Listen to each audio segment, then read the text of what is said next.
Hablemos. Voces especializadas en ciencias sociales y humanidades, historia, antropología, literatura, estudios políticos e internacionales, agua y sociedad. Divulguemos la ciencia. Hablemos. Cambio climático, calentamiento global, estrés hídrico, son términos que a veces usamos de manera muy indistinta sin saber bien a bien qué significan. De eso vamos a platicar el día de hoy con nuestro invitado, el doctor Juan Alberto Velázquez, es investigador del programa Agua y Sociedad aquí en el Colegio de San Luis. Justo hace algunos días, el pasado 24 de octubre, se conmemoró el Día Mundial del Cambio Climático. ¿Qué estamos haciendo? ¿Qué está ocurriendo? Acompáñenos. Bienvenidos. ¿Sabías que existen peritajes antropológicos para investigar casos de violencia feminicida? El Laboratorio de Antropología aplicada para la atención de violencia feminicida del Colegio de San Luis llevó a cabo la semana de trabajo Construyendo caminos para la no impunidad ante la violencia feminicida y el feminicidio, con el objetivo de dar a conocer y favorecer la incorporación de la perspectiva de género en el acceso a la justicia para las víctimas y personas ofendidas a causa de la violencia feminicida, mediante una estrategia socioantropológica aplicada desde el feminismo jurídico.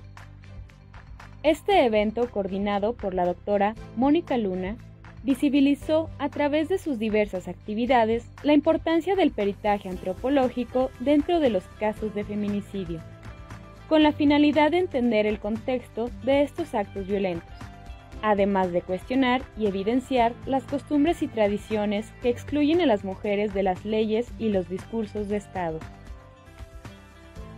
Se realizaron talleres, conversatorios y proyecciones colectivas donde se abordaron temas relacionados al proceso pericial con perspectiva de género, participando especialistas y sobrevivientes de feminicidio. Conoce más del trabajo de este laboratorio en su página web.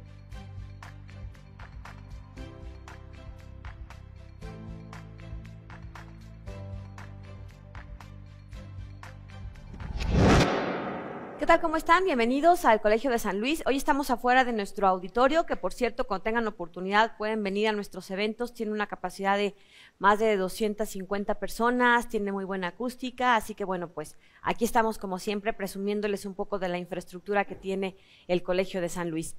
Y bueno, pues nos da mucho gusto que nos estén acompañando. Hace algunos días se llevó a cabo, se conmemoró el 24 de octubre, para ser exactos, el Día Mundial del Cambio Climático.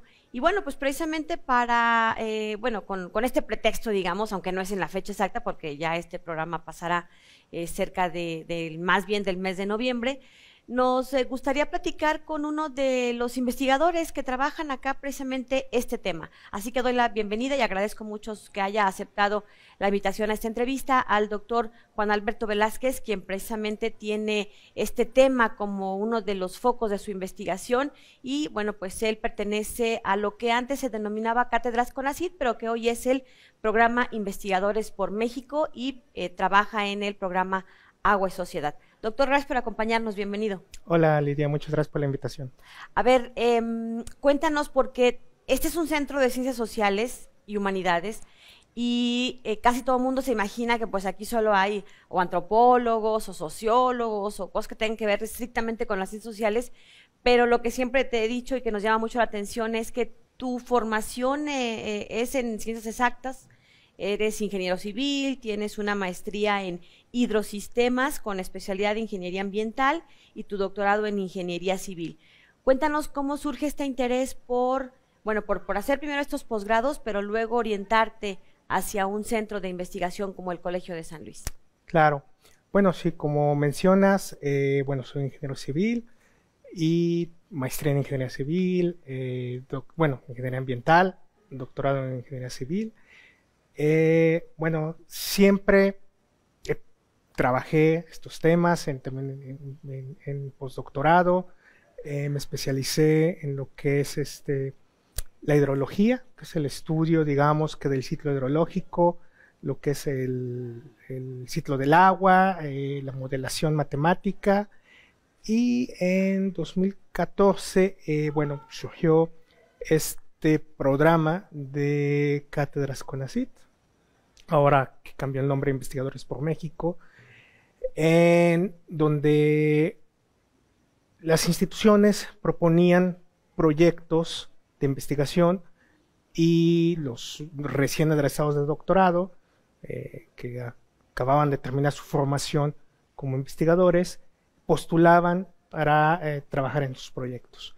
En realidad, como mencionas, pues para mí fue nuevo un proyecto en ciencias sociales. Dada mi formación, yo no tenía realmente ningún contacto con las ciencias sociales, pero lo que vemos es que en recientes tendencias de investigación lo que se busca es trabajar de manera interdisciplinaria, no trabajar ya solamente en un área, sino abrirse, que los investigadores se abran a diversos diálogos con otras ramas del conocimiento, buscar sinergias para poder desarrollar estos proyectos. Y bueno, yo tuve la suerte de llegar aquí al Colegio de San Luis, como mencionas, al programa Agua y Sociedad, donde trabajan muchos investigadores muy reconocidos en temas muy específicos y sociales, y yo me fui adentrando poco a poco a este tipo de temas y buscando siempre un diálogo interdisciplinar.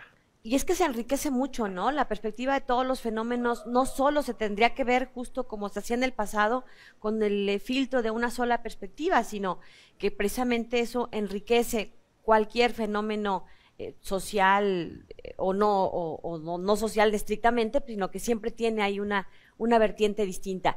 Empecemos por el principio. Cuéntanos qué es el cambio climático, porque creo que hoy todo mundo lo escuchamos en redes sociales, en los medios masivos de comunicación. Hay mucho activismo digital, le llamaría yo, mucho activismo en redes, pero también mucho activismo de los jóvenes que se han involucrado mucho en estos temas. Cuéntanos qué es el cambio climático, por qué deberíamos preocuparnos y ocuparnos de estos temas.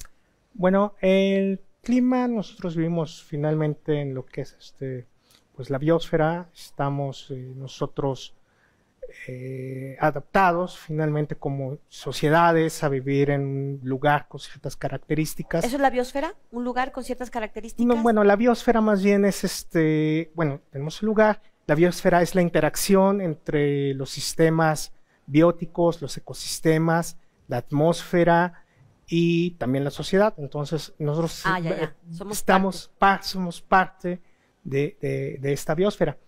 Una de las características pues es el clima que es pues el estado del tiempo en periodos largos. El estado del tiempo pues puede ser, por ejemplo, un día como hoy, que es soleado, con una temperatura pues templada. Y cuando nosotros hacemos el estado del tiempo, lo observamos a largo plazo, nosotros podemos describir el clima. Entonces vemos que aquí en San Luis, por ejemplo, el clima pues es, como digo, es templado, es poco lluvioso. Hay lugares donde el clima es mucho más lluvioso, por ejemplo, la Huasteca, en el sur del país, aquí digamos que es más árido. Aquí en la capital y en el altiplano. Así es. Y entonces se siguen ciertos patrones muy específicos atmosféricos que nos dan esta descripción del clima. Pero se ha observado que a partir de la era industrial, sobre todo en las recientes décadas, estas características han estado, digamos que, cambiando. Ya no es tan seguro observar siempre los mismos patrones. Antes veíamos que, por ejemplo, no sé, en la época de lluvias llegaba en cierta época del año. Ahora, como muy precisos los periodos, ¿no? Sí, de tal mes a tal mes. De tal mes a tal mes. El frío comenzaba de tal mes a tal mes.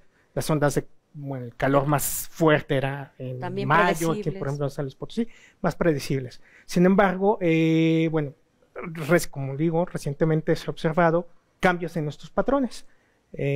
Bueno, existe el consenso científico de que es debido al calentamiento global, que es causado por las emisiones industriales en la atmósfera. Lo que hacen es que estas emisiones hagan que la atmósfera reciba más calor y eso ocasiona que cambien los patrones climáticos. Entonces, básicamente, digamos que es a grandes rasgos lo que es el cambio climático. Bueno, ahorita que regresemos de la pausa, le vamos a preguntar justamente cuáles son esos factores que han estado provocando o incidiendo. Entendemos que tiene que ver con la mano del hombre, porque precisamente nos decía que a partir de ciertos procesos industriales, pues se ha venido agudizando o transformando de manera más acelerada este fenómeno llamado cambio climático. Vamos a una pausa y mientras, bueno, pues los dejamos, ya saben, estas cápsulas que tenemos al final de cada uno de nuestros bloques del programa, le vamos mostrando información que ha ocurrido aquí en el Colegio de San Luis, algunos eventos que o ya pasaron o están por llevarse a cabo, y para mayores informes, bueno, pues ustedes pueden consultar nuestra página en YouTube, tenemos ahí una agenda Colsan cada semana y nuestras redes sociales que, bueno, pues también pueden enterarse de lo que estamos haciendo, Facebook, Twitter e Instagram, y muy pronto en TikTok también, ya los estaremos informando. Hacemos una pausa y regresamos.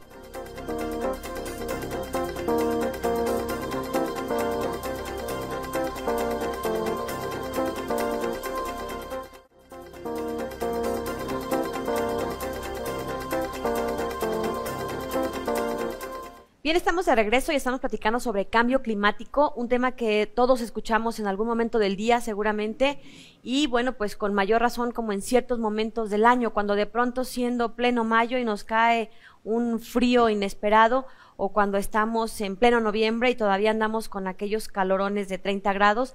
Bueno, pues a todo esto ya nos explicaba nuestro invitado un poco las razones o la definición, mejor dicho, de cambio climático, todos estos elementos que han hecho que haya un consenso entre los científicos de que algo se está transformando y que tiene que ver con pues varios factores. Entre ellos nos decía el doctor Alberto Velázquez, antes de irnos a la pausa, que tiene que ver con el calentamiento global. ¿Podemos retomar un poco este concepto? ¿Qué es? ¿Qué lo provoca? Para ir entendiendo, porque bueno, son conceptos que no son muy familiares, pero que en el fondo creo que no todos sabemos exactamente qué es o de qué va. Bueno, muchas veces se usa indistintamente lo que es el concepto de calentamiento global. Y ya todos somos expertos, ¿no? Y cambio climático. Ajá, entonces, bueno, digamos que son dos conceptos diferentes. Calentamiento global, bueno, tiene que ver precisamente con la observación que se ha hecho del aumento de las temperaturas promedio a nivel mundial. Este aumento de las temperaturas tiene que ver precisamente con que la atmósfera retiene más calor proveniente del sol. ¿Por qué? Porque las gases, por ejemplo, de la quema de combustibles fósiles, no permite que este calor se regrese hacia afuera de la atmósfera, sino que lo retiene. Entonces esto ha causado precisamente que se observen el aumento de temperaturas, como digo, a nivel global. El cambio climático entonces tiene que ver con este aumento de temperatura, cómo cambia, por ejemplo, los patrones de lluvia, cómo cambia las temporadas de frío, de calor, cómo cambia por ejemplo, la ocurrencia de sequías. Si bien este cambio climático, digamos que se tendría que analizar regionalmente o localmente, no habría los mismos cambios, digamos que en todo el país, en todo el mundo, al mismo nivel, sino que los cambios climáticos pues dependen de muchas cosas, dependen ¿Tú has estudiado en particular alguna zona de San Luis, por ejemplo, Huasteca, Altiplano o todo el estado? Sí, bueno, he trabajado, por ejemplo, he evaluado los cambios en los patrones de precipitación y... ¿Patrones de precipitaciones? ¿Cómo llueve? Cómo llueve, exacto, cómo llueve. Ajá. Y en la zona huasteca, por ejemplo, cómo afectaría los caudales de los ríos. Y digo, afectaría en manera condicionante porque para hacer estos estudios, por ejemplo, se utilizan lo que son las simulaciones climáticas. Las simulaciones climáticas son resultado de lo que son modelos de circulación de la atmósfera. Estos modelos toman en cuenta, digamos, diversas opciones. Los modeladores dicen, ¿qué pasaría en el futuro si hay cierta emisión de gases? Si tenemos escenarios pesimistas donde va a haber mucha emisión de gases. Donde nadie toma conciencia y seguimos usando puros carros con gasolina y quemando llantas y las ladrilleras, tirando basura. Todos estos, digamos, factores se van midiendo de acuerdo a estos modelos matemáticos que tú realizas, que tú dominas, y entonces esa es, digamos, una manera de crear ciertos escenarios, Así ¿cierto? es, sí. En el caso de que nos portáramos bien y corrigiéramos ciertas cosas, que aunque no todo está en nuestras manos, hay que ser sinceros, a veces tiene que ver con muchos otros factores sociales, económicos. Somos un país pobre, en donde no podemos compararnos con economías de primer mundo, economías desarrolladas, que tienen la posibilidad a lo mejor de comprar autos eléctricos o de generar tecnologías en donde, bueno, pues su estándar de vida, su nivel de vida sí les permitiría hacer eso. Y todo esto ustedes lo estudian, lo modelan, digamos, lo anticipan en el caso de qué ocurriría, escenario 1, escenario 2 o escenario 3, ¿cierto? Así es. Ah, ya. Y con eso van ustedes anticipando un poco qué puede pasar con el clima, con el agua, con los recursos naturales. Sí, digamos que son proyecciones de varios escenarios alternativos, pero digamos que esta es la parte fácil. Digamos, la modelación sería, digamos, la parte fácil. Entonces, ¿cuál es la difícil? Pues la difícil es lo que mencionas, por ejemplo, ver la interacción con la sociedad, con las condiciones pues de vida de la gente, con las tecnologías, por ejemplo, bueno, que usa la gente día a día. Y que luego eso es una especie de trampa, ¿no? Que ya la tecnología también tiene como una caducidad programada y ya no se puede reciclar, ni usar o reutilizar. Entonces son muchos estos factores, siempre los seres humanos somos complicados, y entonces, bueno, pues ahí nos volvemos, este estudio o este comportamiento de las personas en sociedad, ¿es lo que también ustedes abordan en estas investigaciones? Sí, sí, claro. En la Huasteca, por ejemplo, ¿qué estudios has realizado? ¿Qué has observado? ¿O qué trabajos estás ahí interviniendo? Sí, por ejemplo, no solamente sobre cambios en los, como digo, en la forma en que va a seguir lloviendo, sino, por ejemplo, recientemente una estudiante defendió su tesis, una estudiante que yo acompañé, Denise Santamaría. Ella vio ciertas condiciones sobre la sequía en una laguna, en una presa en la Huasteca Potosina. A través de los medios de comunicación, ella vio, por ejemplo, que se decía que era por culpa de la sequía, que el nivel estaba bajando, que esto afectaba pues a la gente que vivía de la producción, a las comunidades, etcétera. Pues ella fue, hizo trabajo de campo, se dio cuenta de pues que la respuesta no es tan fácil.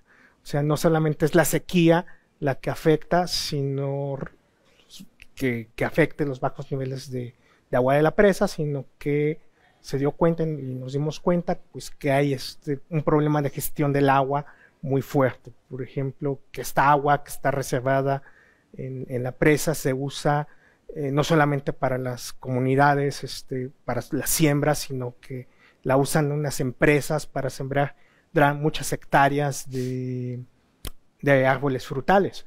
Entonces aquí vemos que no solamente son los problemas pues de la atmósfera, los problemas físicos, sino que ya hay unos problemas en la sociedad que permiten pues que ciertas empresas acaparen mucha cantidad de agua comparado con gente que tiene menos pues poder económico, por ejemplo, que tiene menos influencia, que son por ejemplo las comunidades, pues sí que no tienen esta influencia para poder acaparar el agua y hacer uso de ella. Como si lo hacen los poderosos o los grandes corporativos. Eso es justamente parte de lo que el Colegio de San Luis realiza y que tiene que ver con la gestión social del agua, ¿verdad? Como nos explicaba el doctor Juan Alberto Velázquez, el tema de la disponibilidad de agua, por ejemplo, en una presa o incluso en una cascada, ¿no? Hubo un caso recientemente en la cascada de Tamul, que es una de las más famosas, en donde aparentemente era por cuestiones de la sequía, pero que bueno, pues también estaban por ahí desviando los cauces o algo así. ¿No es que tengas conocimiento de este caso, que nos pudieras platicar un poco? Sí, bueno, pues sí, es muy conocido el caso del río Gallinas, con esta cascada pues muy vistosa, muy impresionante. Muy turística. Muy turística, que pues en cierto momento se queda seca y, como bien mencionas, lo primero que le viene a la mente en los medios de comunicación es que es culpa de la sequía. De que no ha llovido, ¿verdad? No ha llovido. Y se secó una cascada o es enorme. culpa del cambio climático. Luego Del se busca mucho global. esta explicación y bueno, hay otras causas, como mencionas. Sí he escuchado, por ejemplo, hoy que hay tomas clandestinas para riego, entonces no está bien regulado. No conozco bien el tema así específico, pero bueno. Pero es el río Gallinas, ¿verdad? El que sí, alimenta esa Gallinas. cascada y que precisamente había ciertas tomas clandestinas. Y es que aquí es un círculo que se puede volver vicioso, porque tiene que ver, por un lado, con esta gestión social del agua, precisamente, en donde no se debe permitir o no debería permitirse que solo los ricos y poderosos tuvieran acceso al agua, por encima de pues pisotear los derechos al agua de las poblaciones indígenas, de los pueblos que rodean, de las comunidades que ancestralmente han vivido de esos ríos, de esas aguas. O que, por otro lado, la ola de desarrollo turístico se haga sin ningún control, sin ninguna regulación, porque en aras de generar empleos, de traer recursos, se permite o se está permitiendo pues de todo un poco. Y un ejemplo es la Riviera Maya, por ejemplo, ¿no? En donde creo que hubo no creo, hay estudios que así lo dicen, no es que yo lo crea, que bueno, pues precisamente esa falta de regulaciones fue invadiendo zonas que eran estratégicas para la recarga de agua, en fin, para todos estos ecosistemas de manera natural que permitieran digamos que no se dañe tanto a la naturaleza. Y como ese ejemplo, pues hay varios. Vamos a ir platicando con nuestro invitado de hoy, el doctor Juan Alberto Velázquez, quien, bueno, pues también nos va a platicar precisamente sobre estos, lo que es el estrés hídrico, la vulnerabilidad. A veces son términos un poquito más, que nos suenan un poquito más lejanos, pero están más cerca de nosotros de lo que nos imaginamos. Así que de esto platicamos después de la pausa. En el marco del 25 de noviembre, fecha en la que se conmemora el Día Internacional por la Eliminación de las Violencias contra las Mujeres, el Laboratorio de Investigación, Género, Interculturalidad y Derechos Humanos del Colegio de San Luis realizó las 16ª Jornadas Académicas y Formativas. Nuevos desafíos para prevenir violencias y para reconocer los cuidados como un bien común. Coordinado por la doctora Oresta López, esta jornada tuvo diversas actividades como mesas de diálogo, obra de teatro, presentaciones editoriales y de proyectos. El evento estuvo enfocado a generar propuestas, estrategias de seguridad y fortalecimiento en México para la protección de los derechos humanos de las mujeres. Cada actividad estuvo compuesta de la participación de colectivas feministas, activistas y académicas. Puedes consultar mayor material al respecto en la página del laboratorio del Colsan.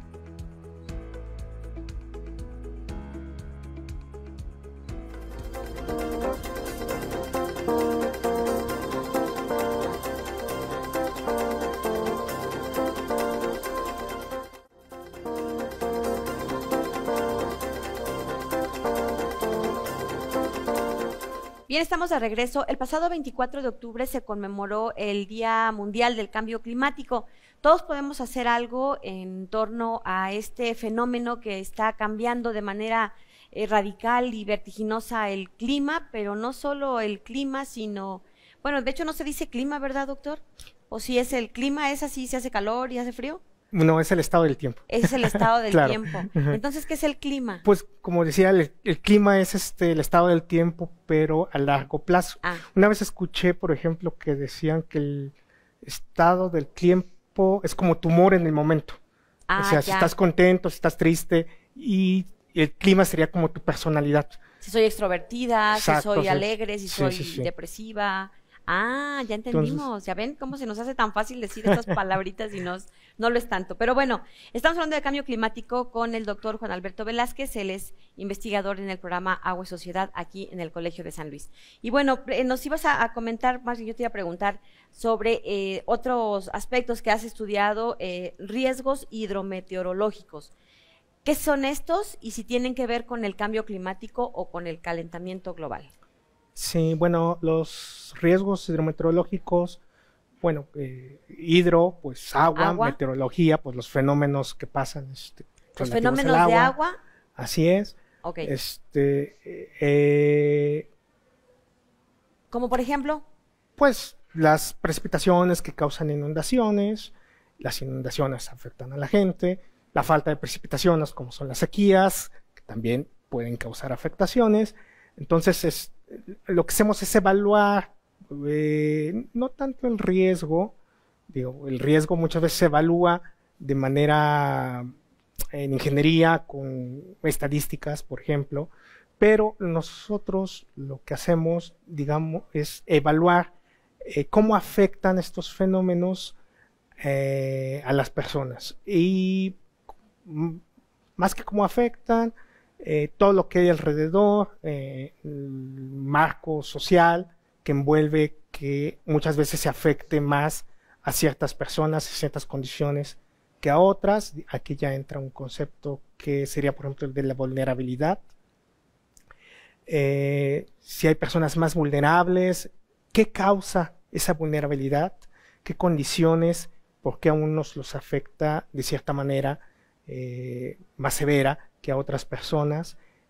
Y ver cuál es el entramado, digamos, cuáles son las condiciones, que pueden ser condiciones que no tienen nada que ver con la gente. Por ejemplo, cuando se hace una colonia, pues se cambian las condiciones del suelo, donde antes corrían arroyos, ahora hay pavimento, coches, casas, etcétera. Y luego viene la lluvia y pues afecta a la gente. Se inunda, nos espantamos y decimos, qué mal construido está este fraccionamiento.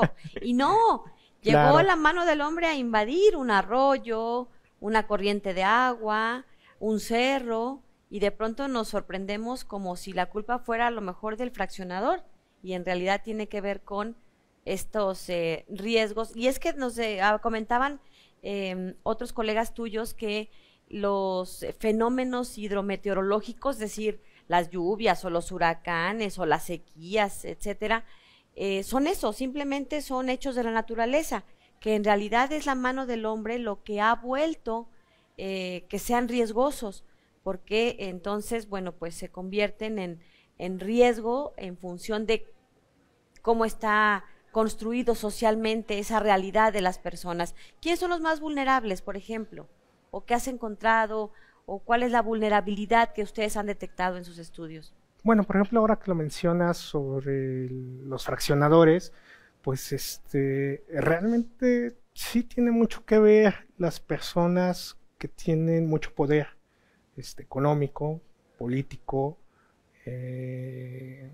favores, que les permite construir, por ejemplo, en zonas donde no es apto para que se construya, y luego le ofrecen esas casas a gente, pues muchas veces engañada, que no saben que están comprando una casa en un área de riesgo, una zona inundable. Entonces llega el agua y se inundan sus casas, pierden su patrimonio, y entonces pues el primer discurso de las autoridades muchas veces es que son lluvias atípicas. Entonces, bueno, realmente es así, realmente es culpa de la lluvia, como mencionas, es un mero fenómeno meteorológico, pero pues hay que ver qué hay detrás, por qué les vendieron casas ahí,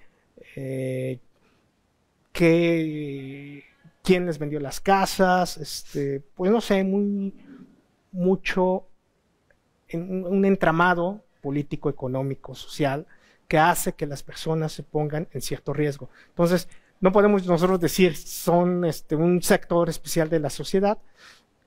Si es así, yo diría que las personas en más riesgo son las personas que tienen, digamos, menos poder económico, menos poder político, menos influencia. Son las personas menos información que podrían estar en más riesgo. Y a veces terminamos minimizando el asunto y diciendo que es culpa del cambio climático o que es culpa del calentamiento global, ¿no? Cuando en realidad son muchos otros fenómenos sociales, económicos, políticos, los que están involucrados en este tipo de repercusiones. Hay otro concepto que manejan ustedes, los expertos, que tiene que ver con estrés hídrico. Me imagino el agua estresada, temblando, ¿qué pasa? ¿Qué es estrés hídrico? Claro, tiene mucho que ver, por ejemplo, con el acceso al agua. Vemos en esta confusión, no tanta confusión, muchas veces les interesa a ciertos sectores culpar a los fenómenos hidrometeorológicos, al cambio climático, de que no tengamos suficiente agua, por ejemplo. Bueno, si no hay agua disponible en nuestras casas, pues es culpa de la sequía. Y es culpa de nosotros porque malgastamos el agua. Entonces, realmente, pues es este discurso donde muchas veces se culpa al individuo de que no tenga suficiente agua y se culpa de que no la cuida, por ejemplo, de que no hace lo suficiente para ahorrar, o de que no hay demasiadas lluvias para que se llenen las presas, cuando pues también es este entramado social donde hay empresas que tienen muchas concesiones de agua, por ejemplo, y que hay comunidades pequeñas pues que no tienen el poder político, económico que tienen estos grandes corporativos, entonces tienen poco acceso al agua. Entonces sí hay una, digamos, pues desigualdad en el acceso al agua que, como digo, en el discurso lo achacan o lo adjudican sí, a lo que es el cambio climático. Pero bueno, hay muchas cosas atrás que podrían explicar mejor baja disponibilidad de agua en ciertos sectores de la sociedad. A mí parte del trabajo de lo que me gusta mucho aquí en el Colegio de San Luis es que siempre hay jóvenes que entran a estudiar la maestría en gestión sustentable del agua o el doctorado en ciencias sociales o en los otros doctorados que ofrece el Colegio de San Luis. Y que además los investigadores del colegio se involucran en otros posgrados de otras instituciones y entonces, bueno, están siempre en constante formación de nuevos investigadores. Tú también trabajas con alumnos de posgrado. Cuéntanos un poco cuáles son los temas que les interesan, qué tipo de investigaciones o de proyectos has acompañado. Que bueno, eso siempre llena de esperanza porque significa que los jóvenes, las nuevas generaciones, se siguen preocupando y ocupando de este tipo de temas que pues tarde o temprano nos tenemos que hacer cargo como sociedad. Claro, bueno, nosotros aquí en el colegio tenemos el posgrado, la maestría en gestión sustentable del agua, que aprovecho pues para promocionarla. En este momento está la convocatoria abierta.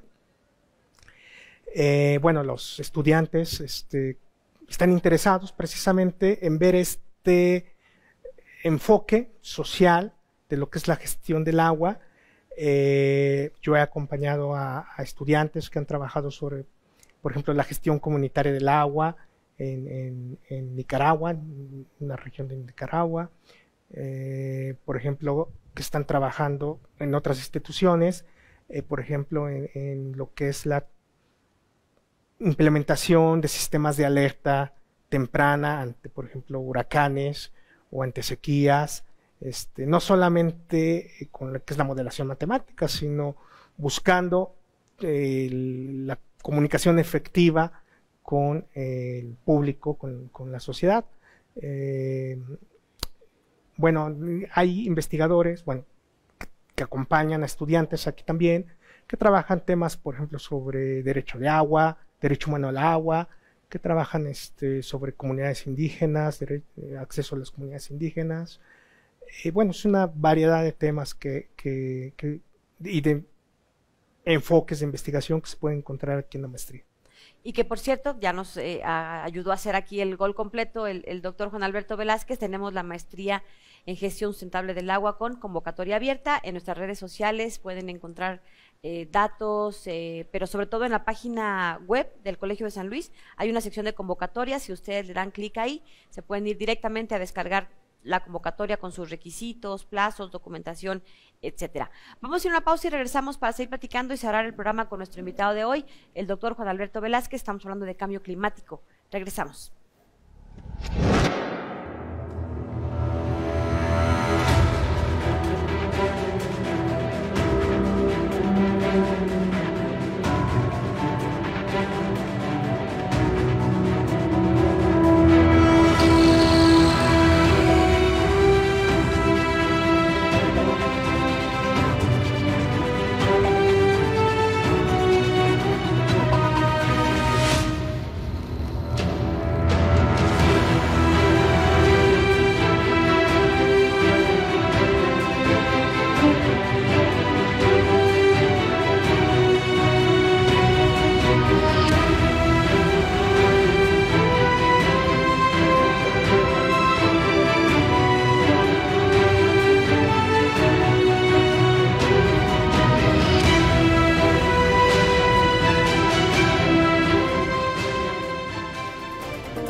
Estamos de regreso y vamos a concluir esta charla sobre cambio climático con el doctor Juan Alberto Velázquez.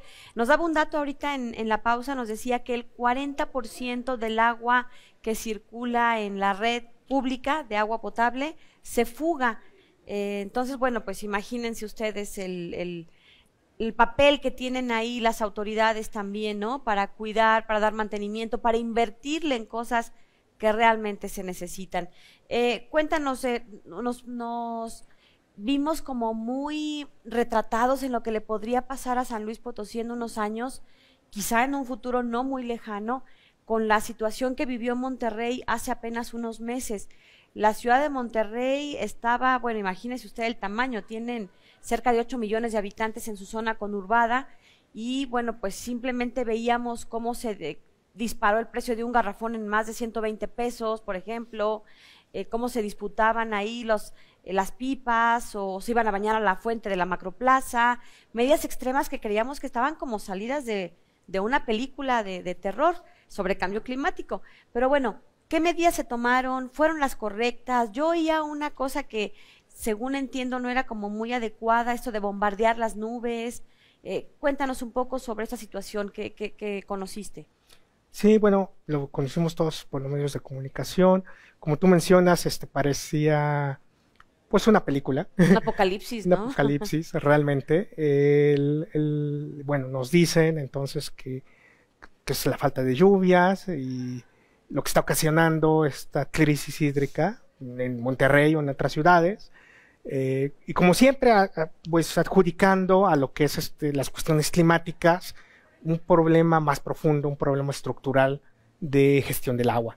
Por ejemplo, Monterrey pues, es una ciudad industrial, hay empresas que tienen muchísimo agua, concesiones de agua. Sí, pero no solamente en sus procesos, sino que tienen agua adjudicada que no necesariamente usan en sus procesos. La tienen como que la concesión guardada, o sea, para cuando la necesitemos, para el futuro, para nuestra expansión. Entonces, sí hay muchas empresas que hacen esto, o sea, no solamente el agua en sus procesos, sino que tienen concesiones, grandes cantidades de agua en reserva para lo que vayan a necesitar. ¿Y en San Luis habrá casos así? Sí, también hay empresas a las que se les da concesiones. En todo el país hay empresas, problema. Es un problema. Porque realmente. También había escuchado, perdón, que había en San Luis Potosí empresas que en sus procedimientos consumen grandes cantidades de agua, pero tienes razón, quizá en el fondo el problema tenga que ver con, en el fondo para el mediano o largo plazo, ¿dónde están estas concesiones? ¿En manos de quiénes están? Porque entonces quizás esté dando otro caso de inequidad social, porque a lo mejor a los ricos y poderosos sí tienen concesiones y la gente común o la gente más pobre pues no tiene ese privilegio del agua, que es un derecho humano finalmente. Perdón, entonces, ¿qué va a ocurrir en Monterrey? Los procesos industriales de grandes empresas. Claro, bueno, pues esta parte de las concesiones de agua en manos de, pues, de empresas, de poder económico, se vaciaron las presas. ¿Qué se hace? Pues esta idea de, como mencionaste, de intentar bombardear nubes con soluciones de yoduro de plata, que hace que se formen cristales de agua, cristales de hielo, y que desencadenen la precipitación como una solución a un problema con muchos trasfondos, y realmente funciona o no funciona. Esto todavía, digamos, no hay una prueba científica, pero aunque funcione, pues esto no solucionaría, no provocaría la cantidad de lluvia necesaria para llenar una presa. Una presa, así como las que abastecen Monterrey, se llenan cuando hay lluvias asociadas a ciclones tropicales.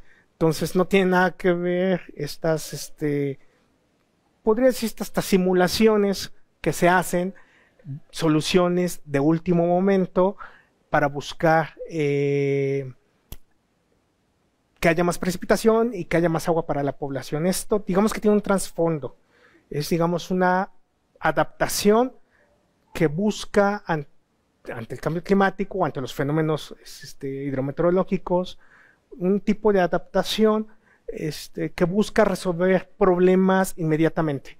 Es un tipo de adaptación que busca que tú como individuo le cierres al agua para que te bañes muy rápido y gastes lo menos agua posible. Cuando pues la responsabilidad no solamente es del individuo, tiene que haber una responsabilidad pues del Estado, del gobierno, para brindar unas condiciones de igualdad de acceso ante el agua, y no achacarle solamente al individuo.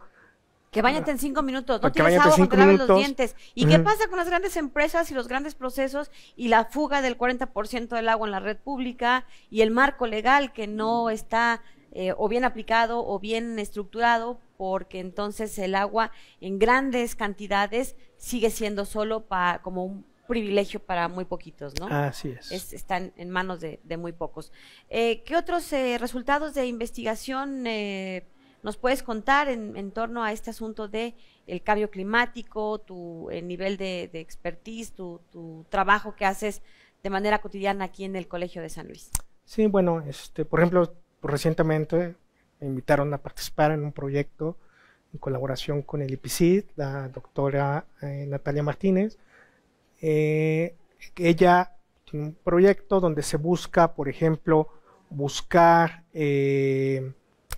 o investigar cómo afectaría a la siembra de productos, por ejemplo, maíz, frijol, en parcelas, por ejemplo, lo que son las milpas. En consumos muy consumos chiquitos, pequeños, en campesinos. así es.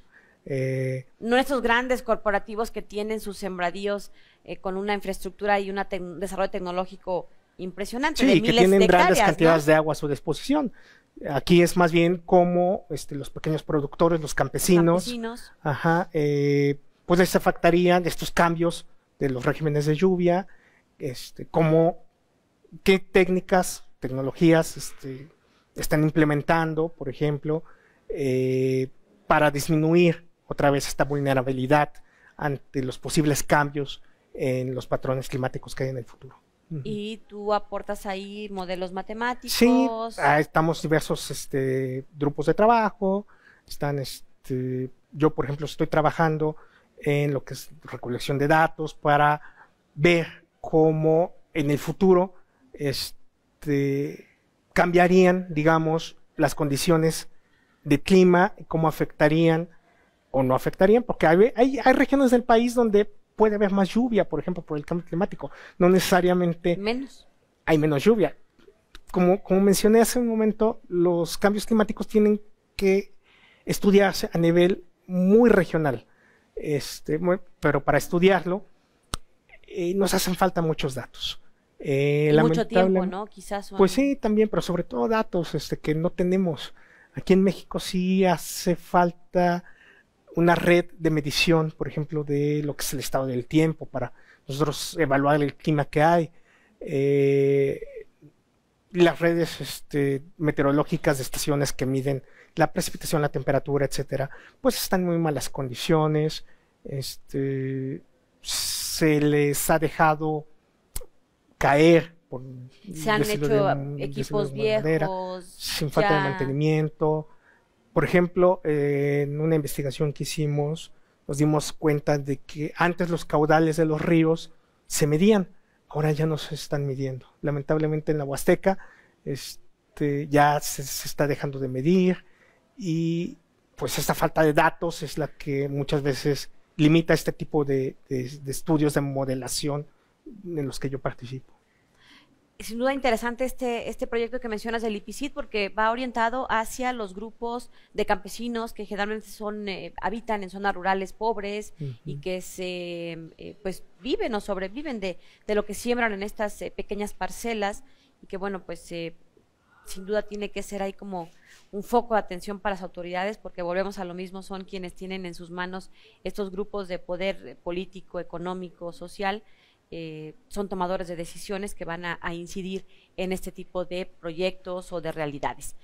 Doctor Juan Alberto Velázquez, muchas gracias por habernos acompañado. ¿Algo más que gustes agregar? Muchas gracias por la invitación, y otra vez los muchachos interesados en que vengan de ciencias sociales, de ingenierías, no está limitado a ciencias sociales, ¿verdad? Si son ingenieros, también se vale. Claro, biología. Es una maestría con un enfoque pues interdisciplinar y de investigación, muy enfocada a ciencias sociales, pero interdisciplinaria. Bueno, pues ahí tienen la invitación para que se acerquen a pedir más datos. Pueden buscar a algunos de los investigadores, les pueden acompañar, orientar en torno a la maestría en gestión sustentable del agua, que tiene abierta su convocatoria, que cierra en los primeros días de mayo, para que no se confíen, porque bueno, pues es un proceso que tienen que cumplir, trámites, requisitos, entrevistas. No es tan engorroso, pero sí tienen que llevar como sus plazos adecuados. Así que bueno, pues ahí está la invitación. Gracias, doctor, gracias a ustedes por habernos acompañado. Soy Lidia Huache, pásela bien, hasta la próxima.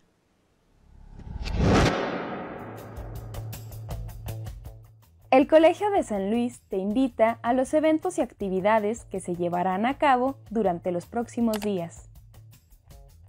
Se realizarán las 17ª Jornadas Internacionales de Historia de las Monarquías Ibéricas, una mirada desde la historia ambiental, del 7 al 9 de diciembre en modalidad mixta.